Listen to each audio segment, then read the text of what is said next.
Chakan MIDC आणि Hinjawadi IT park नंतर सर्वसामान्यांच्या समस्या जाणून घेण्याकरता आदित्य ठाकरेंनी आज कोकण गाठलं। रायगड आणि रत्नागिरी दौऱ्याच्या वेळी आदित्य यांनी रस्त्यांची पाहणी केली। रस्त्यांची झालेली चाळण पाहून त्यांनी शिवसेनेचे पालकमंत्री भरत गोगावले आणि उदय सामंत यांच्यावर जोरदार तोंडसूक घेतलंय। गणेशोत्सव अगदी तोंडावर येऊन ठेपलाय। मुंबई गोवा महामार्गावरच्या खड्ड्यांची त्यामुळे त्यांनी परिस्थिती जाणून घेतली।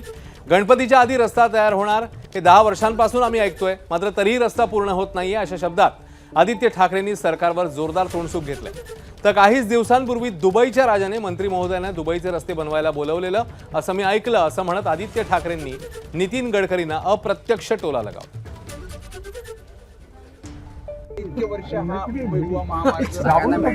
कंत्राटदार पळून जात असतील तर मग तुमच्या खात्याचा काय उपयोग आहे? आणि मुख्य गोष्ट हीच आहे की आपणच सांगताय ना की काय काय सांगून झाले, आता मी त्याच्यात जात सुद्धा नाही। पण दुबईच्या राजाने जर असं हे फुटेज बघितलं तर काय होईल माहिती नाही, पण स्पेस टेक्नॉलॉजी वापरली एवढं।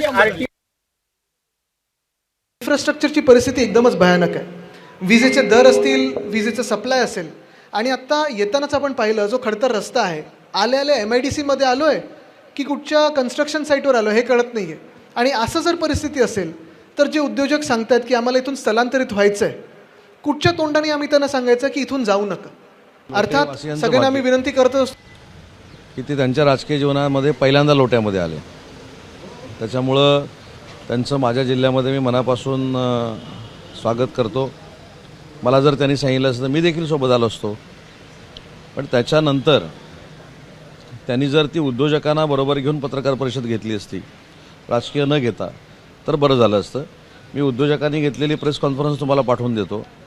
त्यांनी स्पष्ट पद्धतीने सांगितलं की यांच्या कालावधीमध्ये काहीच झालं नव्हतं।